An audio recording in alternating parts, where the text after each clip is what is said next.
Well, good morning, everybody. Welcome to Michelle's Garden. My name's Michelle.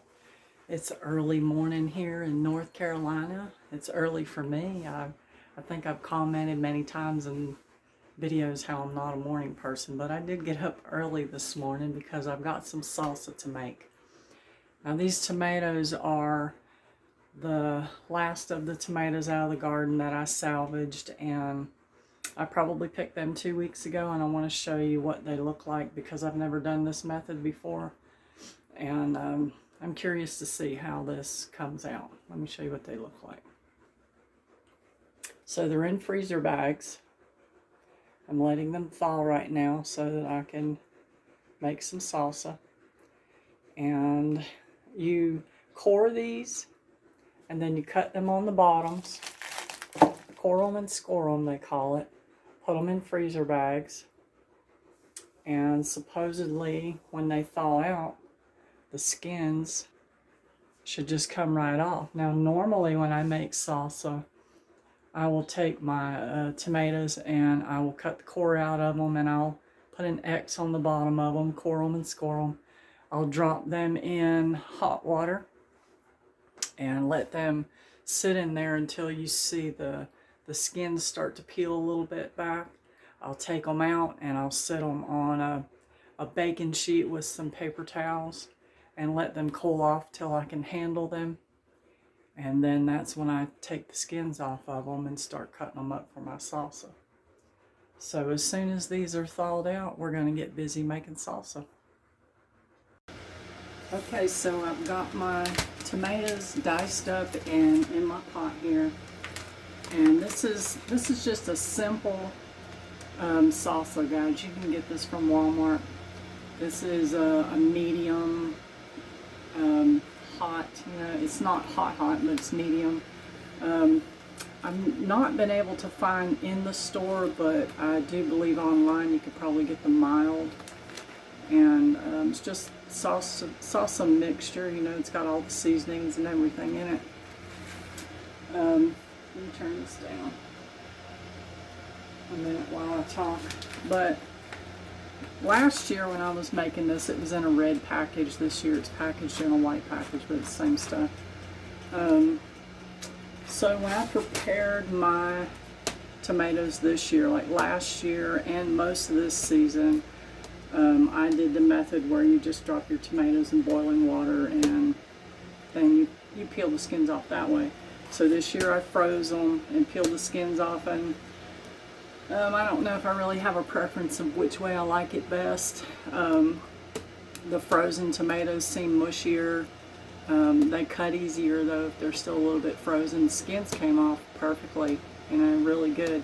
There was a lot less tomato juice when you freeze them, and I had a whole lot of tomato juice when I did it the other way. So anyway, I've been making this for 2 summers now, and I actually sold pint jars of this last year for $5 a piece. Some people said it was too tomatoey, some people said it was too chunky, some people said they could open the jar and drink it. So I've been all over the house looking for my eyeballs so I could tell you a little bit about what's on this package, but it tells you how to prepare your tomatoes to get them ready in the pot. It tells you how long to water bath them, and that's what we'll be doing, water bathing them. I think it's 40 minutes in the canner.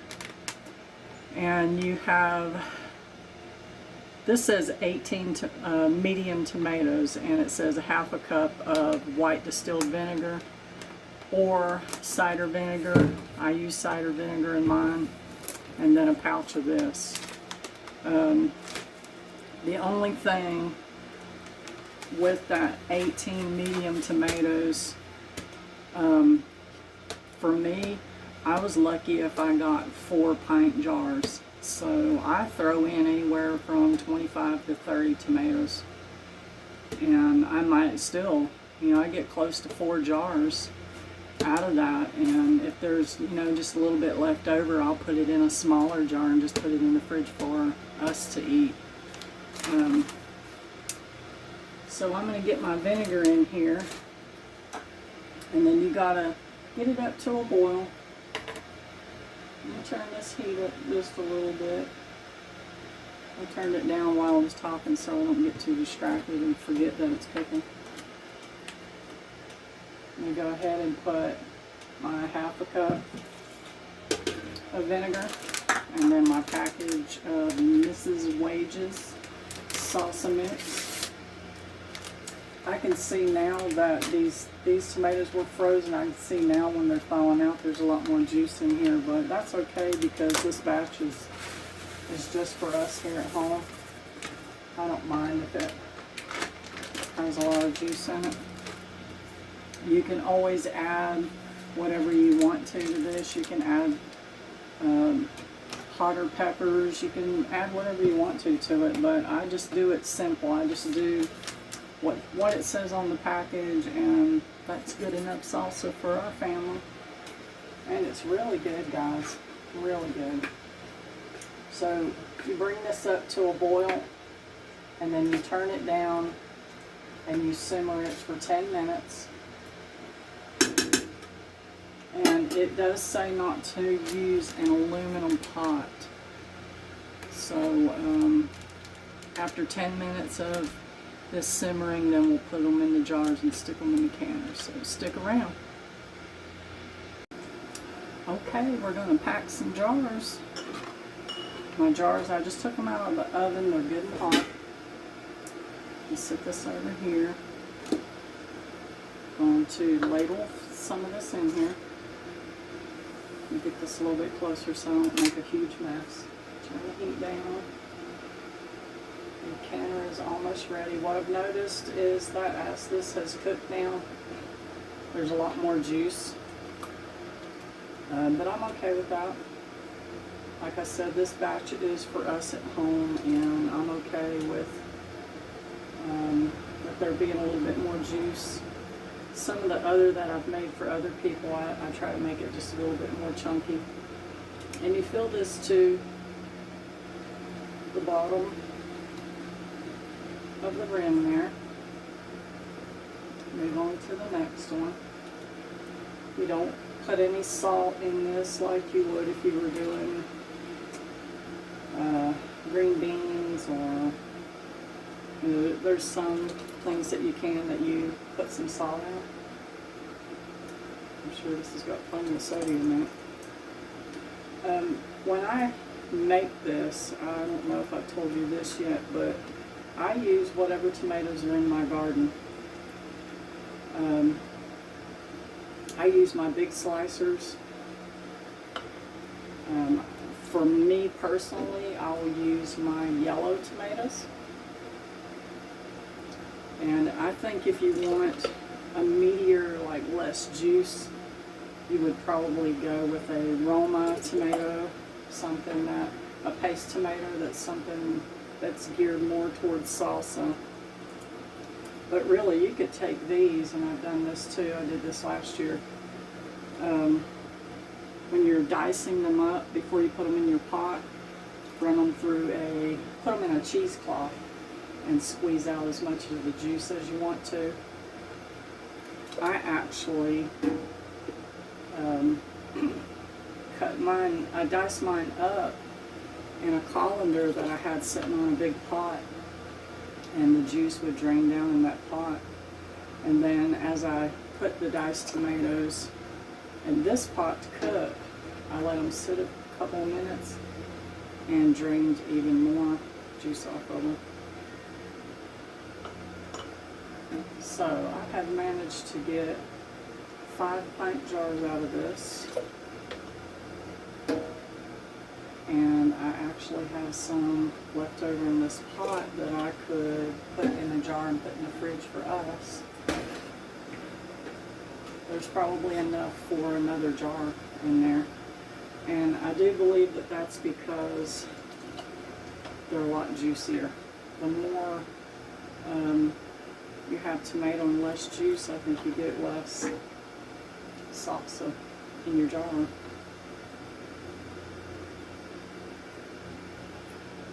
But it doesn't tell you that on the package.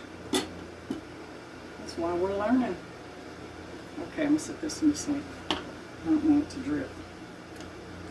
Okay, I'm going to debubble.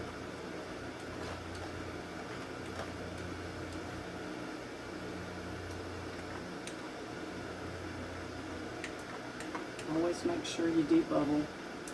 I do this with everything.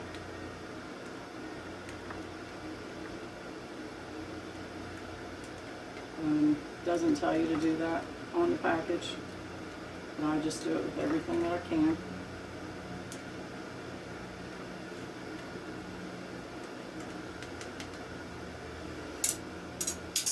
Alright, now it's time to wipe our lids. White distilled vinegar and guys, I probably haven't even had you down here where you can see. White distilled vinegar, and I have a paper towel here. I always like to make sure I have plenty of that on my paper towel to wipe these really good.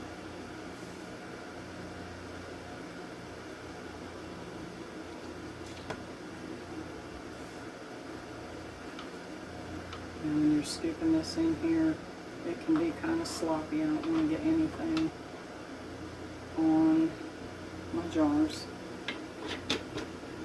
Okay, now it's time to get our lids. This is a handy dandy tool too for getting your lids.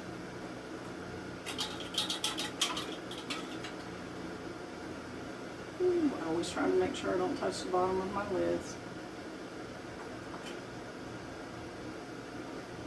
I do keep them in some warm water on the stove. Some people do, some people don't. I can't 100% say it's a must-do. I can just tell you that's how I do it.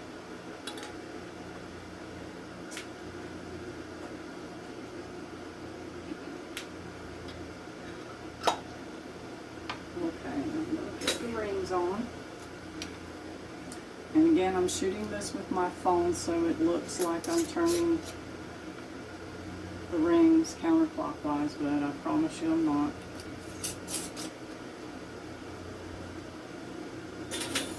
I'm going to have to start shooting with my camera so you can see that. Finger tight.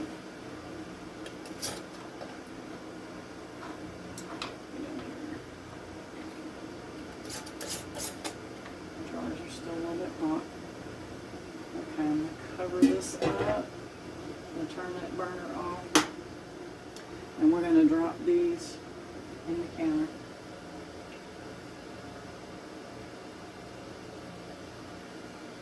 So my water is almost up to a boil.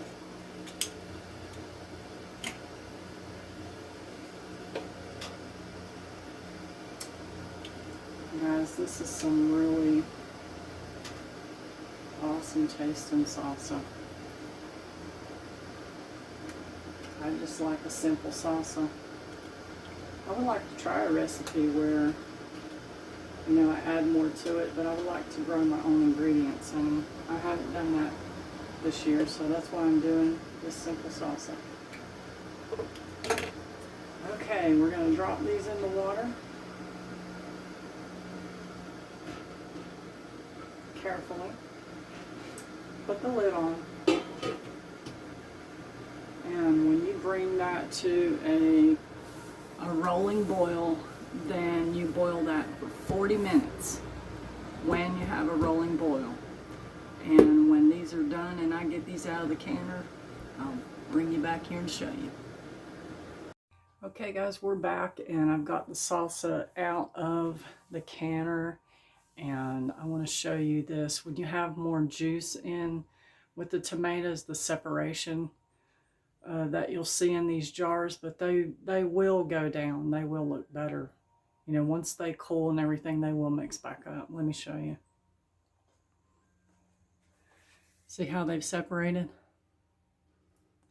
So I want to show you right here is a jar that I've done this year, but I took a lot of juice out of it and made it a more meatier, thicker salsa. And then this is a jar that I did last year, and it has a lot more juice in it, like the ones you saw over there that are separated. And see, it will mix back in. And I also wanted to show you that this batch that I made right here, I got 5 pint jars out of probably, I don't know if it was between 25, maybe 25 tomatoes of all different sizes. And this is what was left in the can. I mean, in the can. It was in the pot, I'm sorry. And that's what I will put in the refrigerator, and we'll eat on that. I also wanted to tell you that I was reading the back of the package, and it says the shelf life for these is a year. And I have some jars downstairs that are from July and August of last year, and I'm still eating on them. And they're still good. I don't have too many left, but I think I've canned maybe 30 jars this year. And I'm getting ready to make one more batch, and then I'll be done with salsa for the year. So I hope you enjoyed this video today, and I thank you for joining me. So you guys get out there and make you some salsa. See you next time.